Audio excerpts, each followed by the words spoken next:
a Diego Rivera. Eso de que haya salido un ojo nada más es una jalada. Bueno, yo creo que era su amor secreto, no era Frida, sino Nahui. Y de hecho se cuenta que en una de estas ocasiones en las que Diego Rivera estaba pues trepado en los andamios, bien, trabajando su mural, tenía cita a Nahui para posar para él. Y bueno, en ese momento apareció Nahui en su cita y junto al andamio, sentada junto a Diego Rivera, estaba pues Frida Kahlo, ni más ni menos, quien acompañaba al maestro, ¿no?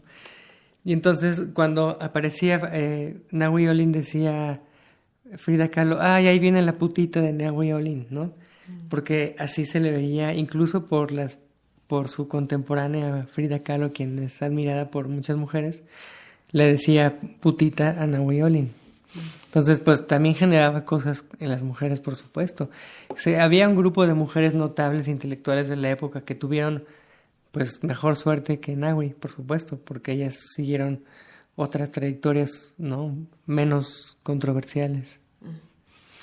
Pues será el sereno, pero así se le ha dicho loca, ninfómana, prostituta, promiscua, pero ella, además de que fue modelo de Diego Rivera, de Roberto Montenegro y de Edward Weston, también fue pintora, ilustradora, caricaturista, pero sobre todo escritora de prosa, ensayo y poesía. Y ella realmente escribió bastantes libros, tiene Óptica Cerebral, Poemas Dinámicos, que es un título totalmente vanguardista, fue publicado en 1922, es muy interesante ese título. Tierna soy en el interior, en 1923, a los 10 años en mi pupitre, que originalmente lo escribió en francés, en 1924, Nahui Olin, 1927, y Energía Cósmica, en 1937. En este volumen tiene 657 páginas y tiene pinturas de ella, ilustraciones, caricaturas, fotografías. Está muy enriquecido por muchos materiales muy complementarios. A ella definitivamente sí se le ha estigmatizado y ella tuvo que igual pagar una factura muy alta por existir en una cultura machista como la que se tenía en ese momento. De que fue valiente, eso que ni qué. Ella realmente lo fue. Pero estaba muy expuesta, me parece, o sea, el hecho de aparecer desnuda en fotografías y también desnudarse en forma figurativa en sus poemas y en sus escritos y dejándose tan expuesta, obviamente pues estaba muy vulnerable a las críticas externas y la sociedad. Claro, y la locura en la que terminó es muy interesante, ¿no? Que haya terminado de esa manera. Yo no me meto en los terrenos de si se trata de alguna disfunción de otro tipo, pero neurológico, yo qué sé, pero también socialmente se le arrinconó y se le llevó a vivir como vivió también. No creo que ella hubiera querido hacerlo. Se dice de ella que tenía muchas manías, como que en su casa tenía un manto pintado, un manto sobre la pared grande donde tenía el retrato de su último romance, el que murió, ¿no?, por los mariscos.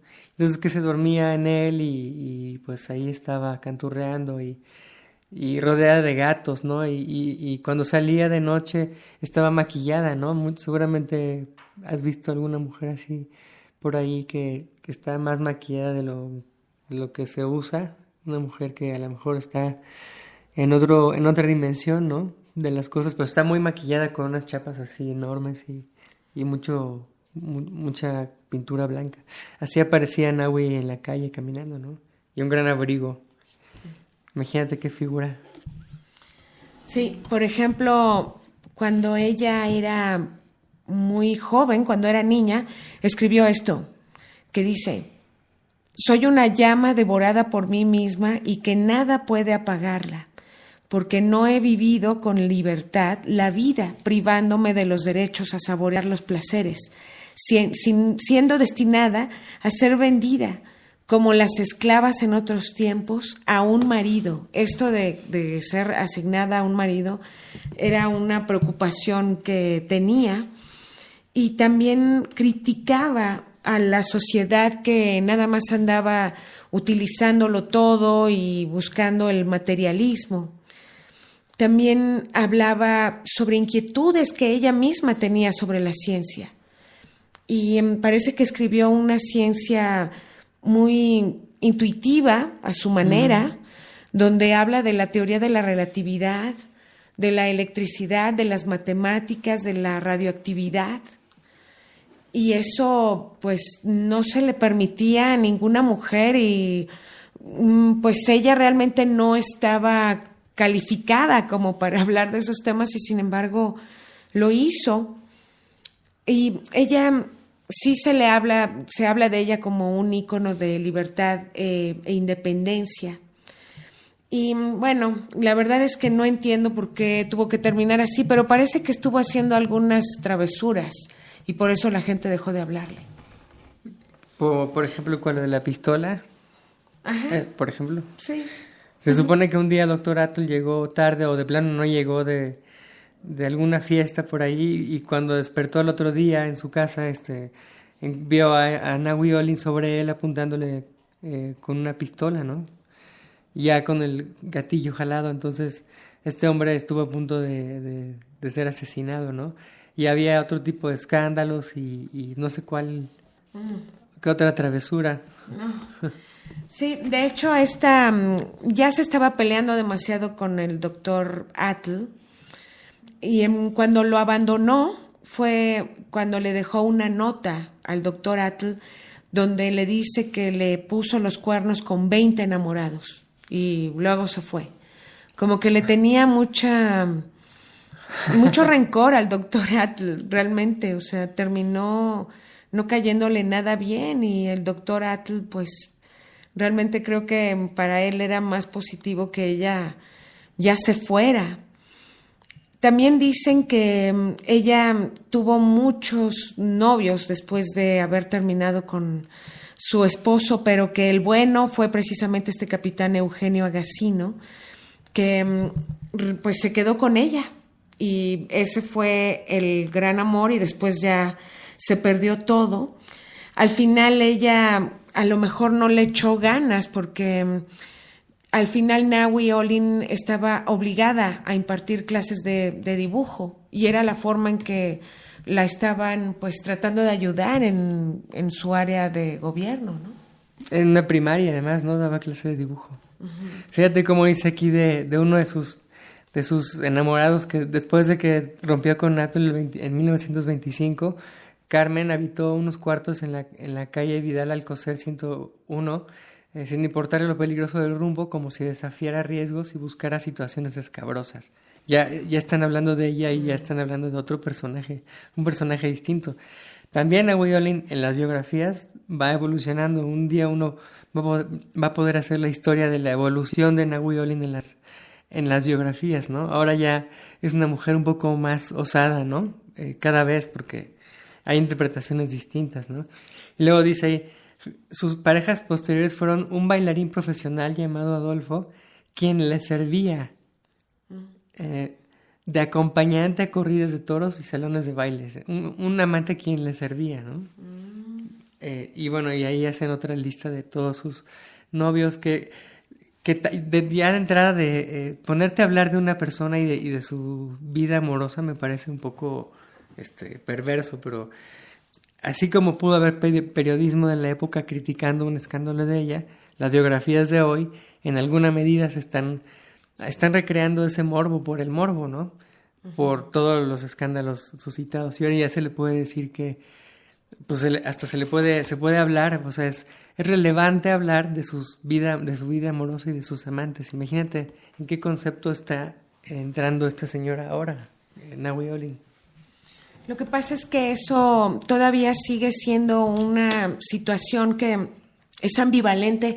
La sexualidad como síntoma de locura o de promiscuidad o de comportamiento perverso, ¿no?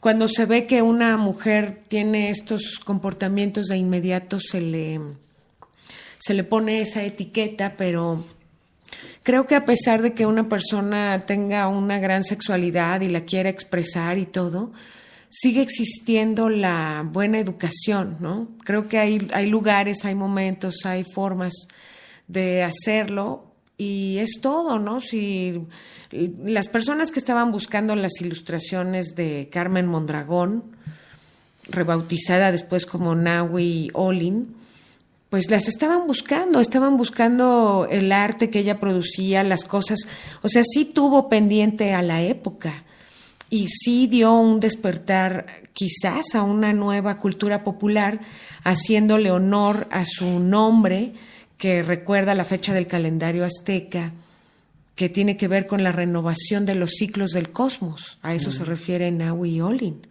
Renovación de los ciclos del cosmos. O sea, realmente este hombre Atl le asignó un nombre muy elocuente. Sí, yo pienso que fue qué bueno que existió, porque imagínate si no solamente hubiera estado, pues, por ejemplo, Frida Kahlo. Qué bueno que también existió ella, ¿no? Y hubo otra forma de ser mujer de la élite artística en esa época. Y a ella le tocó ser algo como que me parece hoy con los nuevos términos con los que podemos hablar, se me ocurre decir que fue un poco socialite, ¿no? Un poco la terrible del grupito, ¿no? La que se portaba mal y la que tenía muchos novios y la que se fue a Europa y andaba, ¿no?, por todos lados y tenía una vida muy intensa, erótica y artística, ¿no? También fue una forma de ser mujer, es lo interesante, pero es como si hubiera sido juzgada, es como si la sociedad le hubiera dicho, está bien, haz tus desnudos y haz lo que quieras, pero al final vas a ser catalogada como loca y así vas a terminar tus días. Ella, todos los amigos y amigas que tuvo durante su época, los perdió al final de su vida, no le quedaron amigos.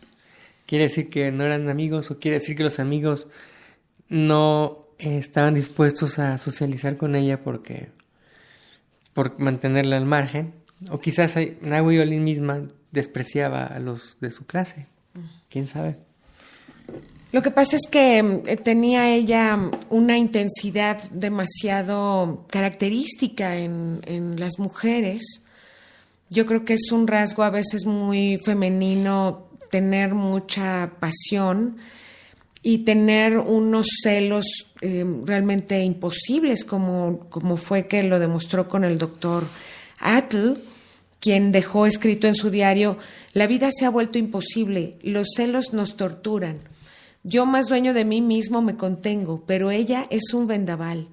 Esta mañana, 2 pobres muchachas que, después de abandonar mi consultorio, se atrevieron a subir a la azotea para contemplar el panorama de la ciudad, provocaron una furia terrible en Nahui, que ahí estaba. Apenas las vio, se les echó encima, trató de empujarlas hacia el borde de la cornisa, con la intención de arrojarlas al patio. Me interpuse. Hubo escenas violentas. Cuando subí al gran salón encontré a Nahui dando vueltas como una fiera enjaulada, con los ojos iluminados por relámpagos de rabia. Esa primera tempestad anunciaba el tiempo de lluvias, los truenos y las tormentas y los rayos que habrían de fulminarme. Sí, y se fulminó esa relación cuando Nahui Olin tendría 32 años de edad, o sea, todavía muy joven. Y a partir de ahí tuvo sus romances hasta que tuvo 40 y tantos años y después pasó su vida amorosa a mejor vida. Pero así se le ha catalogado como todos estos escándalos son los que a fin de cuentas generan interés en esta mujer, ¿no? Yo pienso que ella es como Sor Juana, pero sin hábito, ¿no? O sea, sin nada abajo y es Nahui Olin, ¿no? Y con hábito es de Sor Juana. Me recuerda mucho, ¿no? Tampoco es que, por lo menos Sor Juana logró algo más en la lírica pero también Sor Juana, como decíamos la otra vez, al final de cuentas es más interesante su biografía que su obra, ¿no? Porque habla de lo que pudo hacer una mujer en su época, de cuáles fueron sus posibilidades. Y a Sor Juana se le recuerda como una mujer que con una gran sed de conocimiento, ¿no? Y solamente pudo hacerlo metiéndose al convento, ¿no? Y Nahui, bueno, ella sí pudo también, o sea, es como Sor Juana sin hábito. Sin eso. Yo